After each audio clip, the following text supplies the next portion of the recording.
ఈరోజు వాక్య ధ్యానము ఆదికాండము 2వ అధ్యాయము 7వ వచనాన్ని ధ్యానిద్దాం. దేవుడైన యెహోవా నేలమట్టితో నరుని నిర్మించి వాని నాసికా రంధ్రముల్లో జీవవాయువును ఊదగా నరుడు జీవాత్మ అయ్యెను. ఆమేన్. నరుడు జీవాత్మ ఎలా అయ్యాడంటే, ఆ మట్టి ముద్ద దేవుని చేతిలో పడినప్పుడు ఆ మట్టిని మానవునిగా తయారు చేసి ఆయన జీవాత్మను ఊదినట్టుగా పరిశుద్ధ గ్రంథములో మనము చూస్తూ ఉన్నాం. ప్రియ సహోదరుడా, సహోదరి, అలనాడు మట్టి దేవుని చేతిలో పడింది, మనిషిగా తయారయ్యాడు. మరి అలనాడు మట్టి దేవుని యొక్క చేతిలో పడినప్పుడు మనిషి సృష్టించబడ్డాడు అని పరిశుద్ధ గ్రంథం పదే పదే బోధిస్తూ ఉన్నది.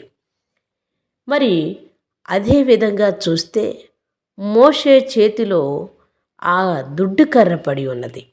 అప్పుడు ఎర్ర సముద్రాన్ని 2 పాయలుగా చేశాడు దేవాది దేవుడు. లక్షలాది మంది ప్రజలను మరి ఆ సముద్ర మార్గములో ఆరిన నేలపైన నడిపించినట్టుగా మనము చూస్తూ ఉన్నాం. ఇది నిర్గమాకాండం 14వ అధ్యాయం 21వ వచనంలో మనము చూస్తాం. మరి అలాగే చూస్తే సంసోను చేతిలో గాడిద యొక్క దవడ ఎముక ఉన్నది. ఆ గాడిద యొక్క దవడ ఎముక సంసోను చేతిలో పడినప్పుడు 1000 మంది ఫిలిష్తీయులను చంపగలిగాడు. ఫిలిష్తీయులను హతమార్చడానికి గాడిద దవడ ఎముక మరి ఆయన చేతిలో పడినప్పుడు దేవుడు వారిని సంహరించినట్టుగా ఆ ఎముక ద్వారా చూస్తూ ఉన్నాం. ప్రియ సహోదరుడా, సహోదరి, ఎరుకో గోడలను కూల్చటానికి బోర వాడబడింది. మరి గొలియాతుని చంపడానికి రాళ్ళు వాడబడ్డాయి. వేలాది మంది ఆకలి తీర్చటానికి 5 రొట్టెలు 2 చేపలు వాడబడ్డాయి. దేవునికి లోబడాలే కానీ లోబడని ప్రతి వాటిని ఆయన అద్భుతంగా వాడుకున్నాడు.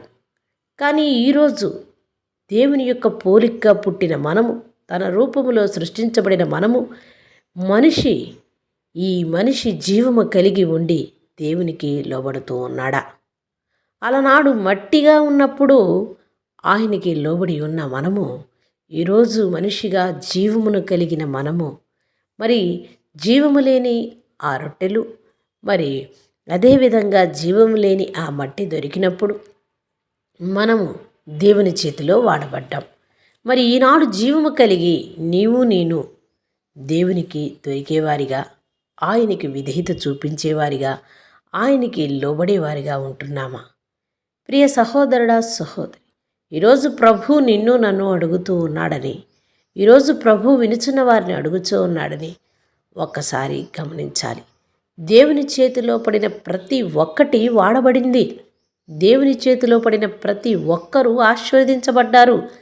సహోదరుడా, సహోదరి, ఎంతకాలము నీవు దేవునికి దొరకకుండా తిరుగులాడుతావు? నీ చేతిని ఆయన చేతికి అందించకుండా నీచమైన పాపిష్టి కార్యములకు నీవు లోబడి ఎందుకు జీవిస్తూ ఉన్నావు? ఎందుకు పరుగులు తీస్తూ ఉన్నావు? ఎప్పుడు నీవు దేవునికి విధేయత చూపిస్తావు? ఎప్పుడు నీ జీవితాన్ని దేవునికి సమర్పించుకుంటావు? వ్యర్థమైన మార్గంలోనికి నీవు పోకుండా దేవాది దేవుణ్ణి వెంబడించేవాడిగా నీవు ఈరోజు మారటానికి నిశ్చయించుకుంటున్నావా? నీ గొప్ప జీవితానికి ఒక గొప్ప తీర్మానాన్ని తీసుకుంటున్నావా? నీ జీవితాన్ని ప్రభు చేతికి అప్పగిస్తావా?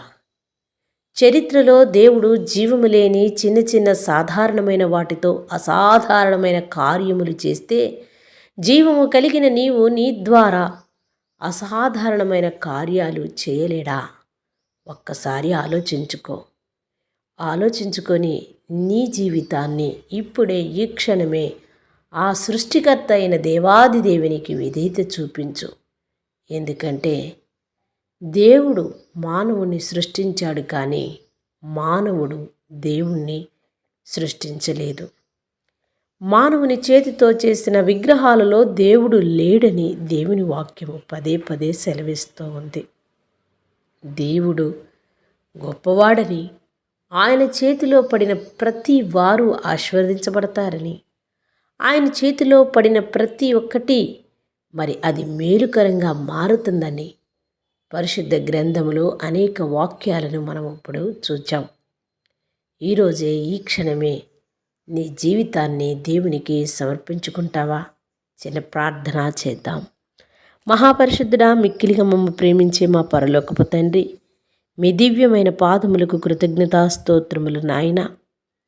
అవును తండ్రి, జీవము లేని ఆ మట్టి నీ చేతిలో పడినప్పుడు నాయన, మరి నీవు ఆ మట్టి ముద్దను మహదైశ్వర్యము చొప్పున ఆ మనిషిగా తయారు చేసి మరి నాసికా రంధ్రము ద్వారా ప్రాణవాయువుని ఊదినట్టుగా మేము నిర్మింపబడినట్టుగా పరిశుద్ధ గ్రంథము బోధిస్తూ ఉన్నది. ఆ ప్రకారమే నరులందరూ తెలుసుకొని నీ చేతిలో పడిన ప్రతి ఒక్కరూ ఆశీర్వదించబడతారని, మేలు పొందుకుంటారని అనేక వాక్యములు ఆధారము చూపించిన దేవాది దేవునికి ఆ ఉదయ కాలము కృతజ్ఞతలు చెల్లిస్తూ ఉండగా, నీవే నీ నామానికి మహిమ తెచ్చుకోమని, జనులందరూ తెలుసుకునేలాగున మీకు విధేయత చూపులాగున సహాయము చేయమని, జీవము కలిగిన ప్రతి ఒక్కరూ దేవునికి కృతజ్ఞతలు చెల్లించేవారిగా, విధేయత చూపించేవారిగా ఉండుటకు సహాయము దయచేయమని మా ప్రభువును, మీ ప్రియ కుమారుడు, మా రాజు రక్షకుడైన యేసుక్రీస్తు నామమున ప్రార్థిస్తున్నాం మా పరలోకపు తండ్రి. ఆమేన్.